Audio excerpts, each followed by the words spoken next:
on the Time Out Overtime YouTube network. As usual, before we get started, I'd like to put in a few good words for a good man, because without his assistance, I wouldn't be doing this right now. Tim Lindley at Quality PC in downtown Hillsdale is the most tech savvy, tech knowledgeable guy in our area. And I know I hate to be repetitive, but what I say is true. We are so blessed to have such a knowledgeable guy when it comes to tech services in our area.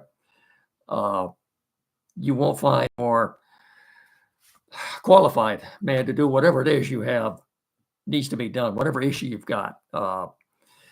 As I said before, if you're looking in the market to buy a new computer or a used computer, or the computer you have needs a little tweaking, take it in there. Tim will fix you right up. If you have a big screen smart TV you just bought, you need it mounted and programmed, Tim will take care of that for you, no problem. Anything regarding tech services, tech issues, printers, whatever it is, get in there and see Tim and his assistant Zach, and they'll fix you right up. They're at 37 Waldron Street in downtown Hillsdale. That's about 100 yards west of Howell Street, on the north side of the street, right on the alley there. You can give a call at 517-610-5372, or better yet, get in there and see them. And when you do, tell them Rick sent you. Thanks. I thought we'd start tonight. First of all, I wanted to wait until the lineups for tonight's game, Tigers-Mets game, were posted. And they were about 10 minutes ago. But before we do that, let's get into a little college basketball and hockey. The Frozen Four is set, as well as the Final Four NCAA this weekend in Glendale, Arizona. At each case, we have a Big Ten school involved in each of the Final Four. Frozen Four is very surprising, University of Michigan. And basketball, we've got the Purdue Boilermakers. So it's set. The stage is set. Basketball will be this weekend. As I said, in Glendale, you'll have number 11 taking on top seed Purdue at 6:09 on Saturday night. And that'll be followed by number 4 Alabama, number 1 UConn at 8:49. Of course, the winner of those two games will meet Monday night. I'm not sure what the time is yet, but it'll be Monday night, April the 8th, for the championship of Division I college basketball. And good luck. Good luck to the Boilermakers. Like I said, you're representing the Big Ten. Next weekend, April 11th through the 13th, we'll have the Final Four, and that'll be at XL Energy Center in St. Paul, Minnesota. You've got number 3 Denver College. What was their record this year? 39-3. They will go up against Boston University. They were 28-9-2. That'll be at 4 p.m. on April 11th. And then top-ranked Boston College, the record of 35-5-1. They're good. They're really good. We'll play number 10 Michigan, 23-14-3. Again, I'm mildly shocked Michigan has evolved in this thing. I'm happy for them. But I was very surprised that they beat Michigan State last weekend to get in. But they're in. So good luck to the Wolverines. Both games will be on ESPN2, by the way. Saturday the 13th. That's a week from this Saturday. And we got college out of the way. So let's turn our attention now to professional sports. The Red Wings. Well, there was a big win last night, wasn't it? And there were a lot of Red Wing fans down in Tampa. But if ever they needed to win a game, it was last night. And a little bit of a downer is that we thought the Flyers looked like they were going to lose in regulation. They scored a goal with 10 seconds left, as they ended up losing in overtime to the Islanders, but they did get a point. So the Wings did gain ground on them. What have the Wings got left now? 7 games. I'm thinking they have to go 4-3 to get in. Luckily, the last 2 games of the season, I think, are against the Canadiens. I think that's it. But anyway, 4-3. Even then, it'd be a little bit iffy. But good luck to the Wings. And it was a great night for sports, Detroit sports last night with the Wings winning. And then there's the Tigers. They won.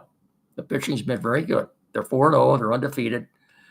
I get people asking me, how good are they this year? We won't really know until April the 11th through the 21st, when they've got 7 games with the Twins and 4 of the Rangers. After that 11-game span, you come back and ask me how good they are then. I think I give you a more definitive answer on that. The pitching's been very good, and as of just a few minutes ago, it's raining in New York, but the game has not been called yet. Casey Mize is going for the Tigers tonight against a 31-year-old right-hander, Adrian Hauser, for the Mets. By the way, his last start last week in Florida was not a good one. Maybe the bats will come alive tonight. Are you discouraged? The fact that Spencer Torkelson has gotten off to such a slow start. If you include spring training, he does not have a home run. He hasn't come close to hitting one. He's been popping up a lot. I guess the most encouraging thing is he's not striking out as much as he was last year. But anyway, let's go through the lineup for tonight. I get it up. My phone is acting up a little bit here, so bear with me. I can tell you Javi Baez is getting the night off. There we go. We got it. We got it. Come on.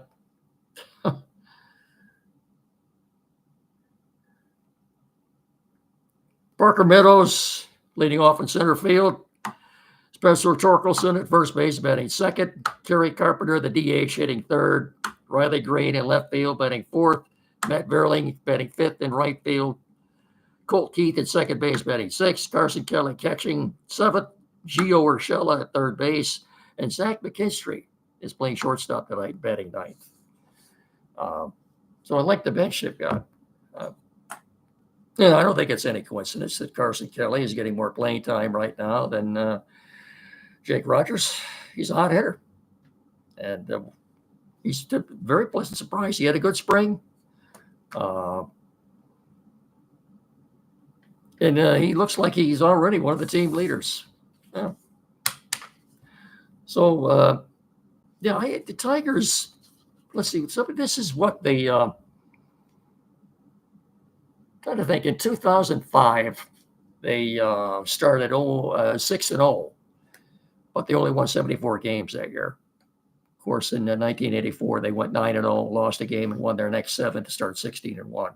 I don't think this team's going to do that. That's another thing, too. The Tigers' 4 wins have come against 2 teams with a combined record of 0-8 right now. The White Sox and Mets just aren't very good. But that's fine. Take advantage of it. Like the Red Wings should have when they should have beaten Phoenix twice and lost to both games. And if they don't make the playoffs, they could look to those 2 games for not at least getting 1 point out of that. That was a downer. But so yeah, as of this recording, which is a little just before 5 o'clock, the game is still on yet.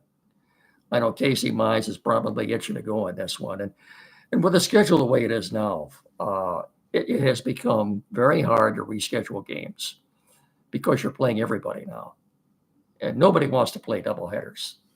That's just a downer. And not only that, the weather for the next 2 days in New York doesn't look all that hot anyway. The good thing is when they do get home on Friday, this coming weekend, the weather looks great, magnificent. And of course, opening day in Detroit is like no other. It's like a holiday. The only thing that may make it more difficult getting around this weekend for opening day is the fact that because of the new stage for the NFL draft is being erected right now, with streets being closed, it's going to be a lot more harder getting around downtown Detroit. So if you are going down for opening day, do your due diligence. Know what streets are closed and parking will be at a premium. So if you're going, get there early. That's the only advice I can give you. Weather looks good. Detroit Lions. Cam Sutton over the weekend finally turned himself in to the authorities down in Tampa, Florida. And how's this? The sheriff down there described this as a very gruesome action on the part of Sutton. Gruesome. Really? It couldn't have been too gruesome. You let him go on his own recognizance. What does that mean? That means he didn't have to post bond. Not only that, he was not charged with a felony. He was charged with a misdemeanor. And it's my understanding that his victim may not even be pressing charges. So it wouldn't surprise me to see him back in the NFL. This whole thing is bizarre. I can't think of no other word for it. Oh, and by the way, did you see the Michigan Panthers over the weekend?